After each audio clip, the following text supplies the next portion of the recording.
when I began to create boundaries with my mother, I wasn't even trying to talk about the things that she had done to me. I wasn't trying to revisit that stuff. I still thought it was my fault at this point in time. So my kids were 6 and almost 3 years old, and I would have been 22, 23 years old when I went no contact. My mother felt me pulling away. She felt me growing stronger because for the first time ever in my relationship with her, I stood up to her. But it wasn't for me. It was on behalf of my children who she was triangulating. My daughter was her golden child, and my son was her invisible child. And she was also doing things to make my children look at me like there's something wrong with me, kind of thing. And so when I stood up and I said, you need to treat them in a way that's equitable, or, I'm not going to bring them around anymore like this because it's not okay what you're doing. My mother wrote this letter. She saw the handwriting on the wall and she said, I'm not going to be a part of your blaming process.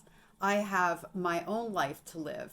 In the letter, that was like a basic thing she said. In fact, I'll link this video back to the letter. I read the entire letter in another video. And I'm looking at that now and I'm like, I had not even begun, not one word about what she had done to me as a child. I was just figuring out, just at the very beginning of it, that there was something wrong with her, not me. But here she was setting the stage to make sure that I was silent, to make sure that I knew that none of that was going to be addressed or validated in any way, shape, or form. My letter in response to her, which I would never do again, was 7 pages of everything that I remembered at that point in time that she had done to me.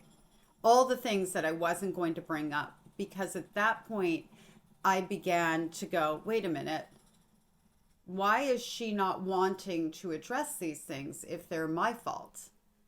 And so it took me a little bit of time, but that's what I ended up doing. And I say I would never do that again, only because it gave her the satisfaction of knowing that she hurt me the way she intended to.